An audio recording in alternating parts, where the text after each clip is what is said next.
Hi everyone, my name is Emilio Carranza-Davis, a former foster youth and advocate for foster youth around San Diego County. Today I'm here at Children's Legal Services, and today we have two amazing guests that are going to be sharing their input and insight on working here at Children's Legal Services. To all my foster youth, happy Foster Care Awareness Month. Now let's get to it. Hi, my name is Steve Wedel. I'm a managing attorney here at Children's Legal Services. I manage Firm 3.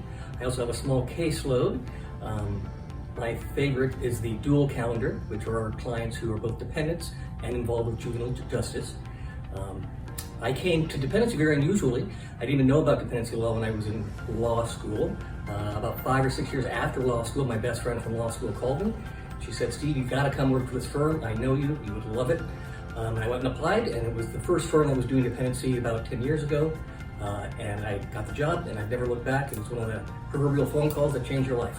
Hi, my name is Sharaye, and I am the supervising investigator of Firm 1 at Children's Legal Services of San Diego. And I got into this field after graduating from San Diego State. My major was psychology with a minor in child and family development. And I applied to be a county social worker. So I did that for almost 10 years. And then heard about, at the time it was not CLS, but I did hear about the former company who was representing minors in dependency. And I applied and got that job. And when Children's Legal Services took over, I came over here, I also applied, and I started out as an investigator and then promoted to the role of supervising investigator. Hi, such amazing people. I'm here gathered with our two special guests, Sharaye and Steve. Here we are. We're here coming out at the end of the Foster Care Awareness Month. Today they're going to be offering some great insights. We got some questions and a lot of great information. So stay tuned. And Steve, Yeah. where did you get your passion for advocating for foster youth? Yeah, that's a good question. I've always liked working with children. I came into dependency very late, as my introduction indicated. I didn't really know about it in law school. I've got a lot of nieces and nephews, so I've enjoyed helping raise them. Did a summer camp once in high school, and that was a highlight of my high school year, just working with the kids. So, when I got that call and found out what it was, a chance to advocate and be the voice of some of our most vulnerable people in society, I jumped at it, and so the passion came naturally.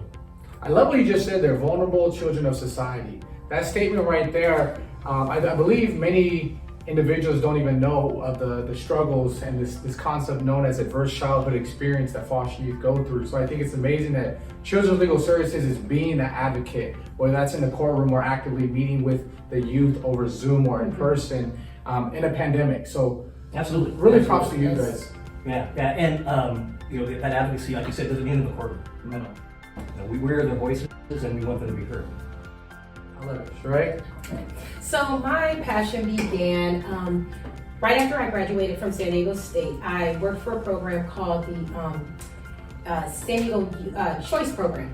And so that was connected with San Diego Foundation, and what we did there was we worked with youth who were both in the delinquency system and in the dependency system, and we would visit them. Actually, there was a team and we would visit 3 times per day, actually. So we would go to school, at their home twice, and that's when I learned the most about youth that were in foster care. It wasn't something that I understood or knew firsthand, but that's when I got a deeper understanding of just history and cycle and things that have been going on in their lives.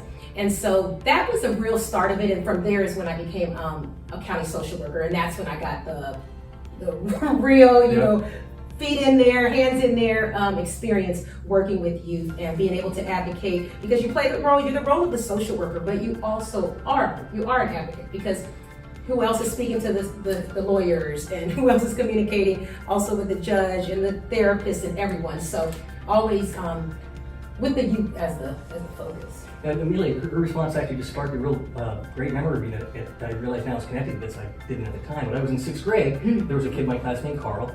He was always the kid that came late. He always didn't have dirty clothes. And the rumors started going around that he was in foster care. I didn't even know what that was when I was in 6th grade, and so I went home and asked my parents, and they explained to me what it was.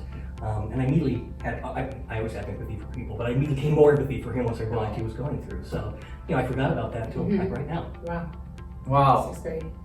Well, to our viewers, I would like to encourage you to get a paper and a pencil. I'm a big note taker. We got so much knowledge that's going to be dropped today, not just on today within our social media pages, but definitely take some notes. And we are really here to offer a sense of knowledge and insight. And we would love to get connected with you. So stay tuned. Our next question, we're going to start with you, Sharaye, is why is it so important for May being Foster Care Awareness Month? Why is it so important to educate ourselves and to gain knowledge?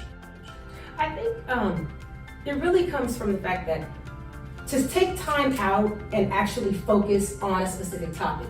So we go about our day or our months and our year. We've had a wild one, but but to actually take time and say in this month, whether you're going to educate yourself or actually maybe sign up. There might be people out who want to sign up and be foster parents.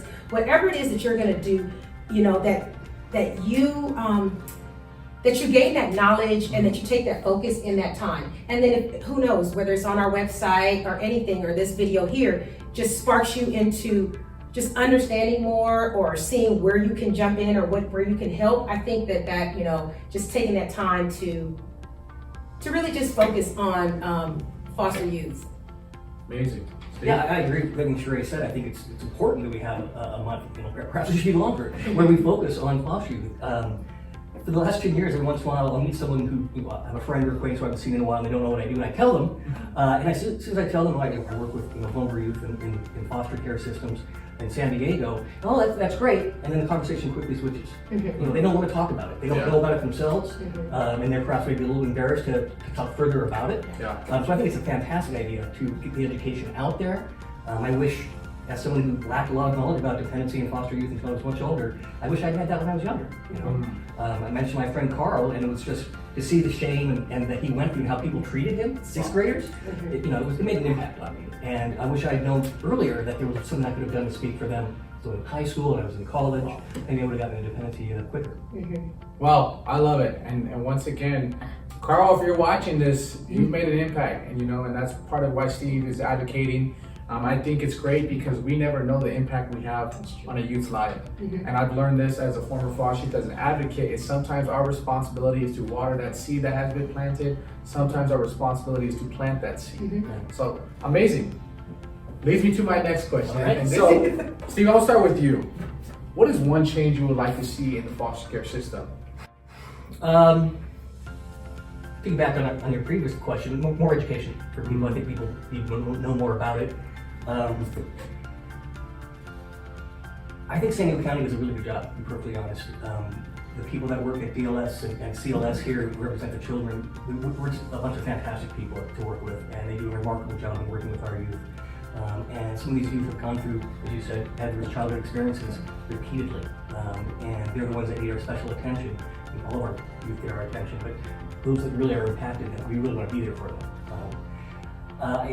There's a lot of changes within the actual system.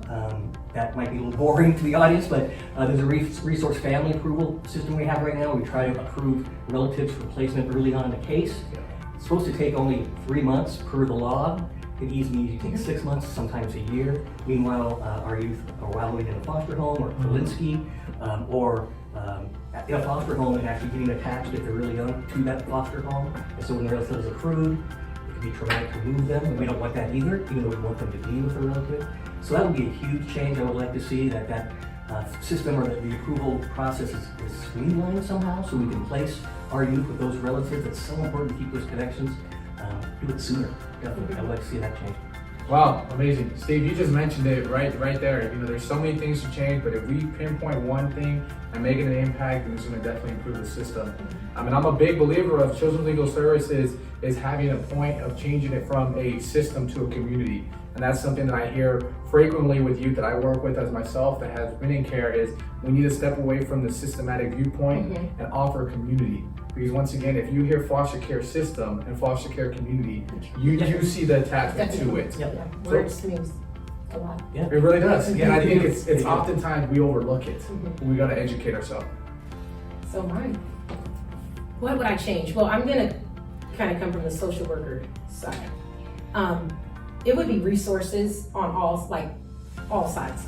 So whether it's quality and more therapy or whatever the case is, any service that is needed. I don't mind if it's for the youth or for the parent, whether it is parenting courses, whatever. I think that there needs to be more and higher quality, I'm just gonna say, services. And the other part of resources would be the workers. I think that there's just not enough social workers. I don't think there's enough, possibly the funding, so that there can be more social workers, so that they aren't overloaded. When things come up like RFA, I feel like it's a result of there not being, there's too many or too few trying to do so much. And it's difficult for me because to say that a population is important, but I don't feel it or see it in things like that. I don't see where there's more social workers being hired because they don't have the money or whatever the case may be. And then they're not getting burned out with having high caseloads, that they can actually focus on a smaller caseload and do quality work for them instead of having a laundry list of things that they're doing for multiple cases. So when I say resources, it's all sides. It's everything that's gonna support the entire community, as you say. I like the term community. So everything that would be there to support and just make it a well-functioning system. And I said system because it's in my term, but community, I like that term. I really want to and I absolutely agree with that. And in fact, I know you and I both know social workers who were amazing at what they did, but burned out within 5 years. And that's a loss for our youth. Exactly. Right there. And it's because they have too much on their plate. Definitely. Amazing, and I want to commend you for recognizing that you use the word system, and I think that's one of the first steps in progressing to offering a community and saying, hey, let's look at ourselves. But then also, you said it right there in that statement, qualitative, really meeting the youth first, head on head. Let's talk it out, rather than just seeing them as a case file. And that is something that our youth have faced for far too long of your case file. I recall being in care, I had so many social workers, I could probably name 4 or 5 of them, but there's still many more behind that. And once again, if you have these individuals coming in and out of your life, it has that lasting impact that we discussed with that adverse childhood experience. What is one thing that you would like to say to a youth in care right now? Right now, in this moment in the pandemic, okay? When you think that out, I would illustrate a picture of, we're in a pandemic.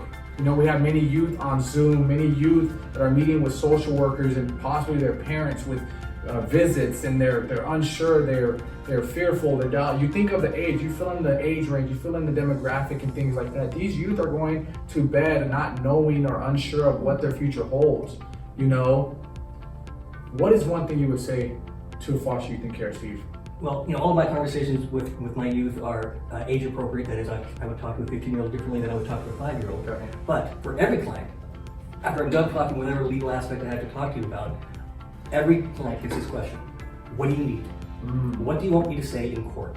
Because that's what we're here for. We're here to serve you and make sure you have what you need, make sure you're safe, and make sure that you're heard in court. And a lot of what I try to do is empower my clients. Try to get them to court so they can see the court. We're often faced with arguments from the county that, that's traumatic to bring them to court. And it's not true. Studies after studies have shown it's the exact opposite. They get empowered, they feel like they're a part of it. It's just not passing them by, they're actually in it.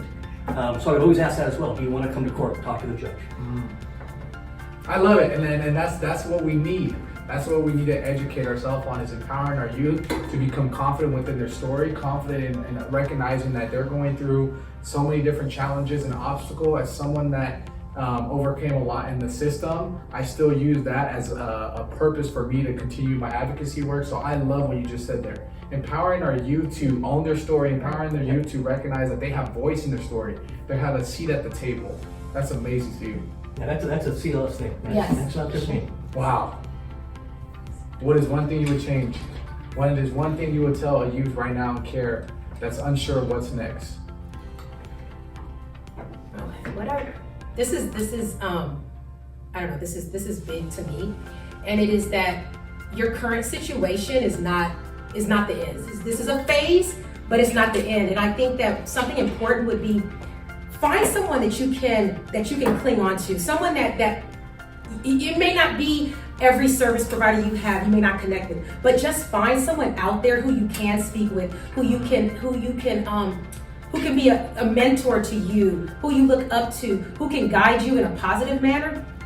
and you, and I think it just makes the situation that you're currently in that much better, that much easier. It might be your attorney, it might be an investigator, it might be your social worker, whoever it is, definitely find that person. But the way I started is the way I truly feel is that this is not the end. This is not the end of the story. It's not the end of your story, like Steve is saying. It's definitely not. It's just one step, one piece, and there's just so much more. And you can definitely do it. That's so great, Jerry. But I have a lot of clients who are involved in juvenile justice, so I have a lot of clients who spend some time in the hall. And without fail, I will always tell them, do not let this define you. It's the same thing. Well, thank you both. Happy Foster Care Awareness Month. Happy Foster Care Awareness! Thank you to Children's Legal Services for the great work that you all do, the community that you are empowering our youth. It's been an amazing, amazing month, and I look forward to seeing the great impact Children's Legal Services does here in San Diego.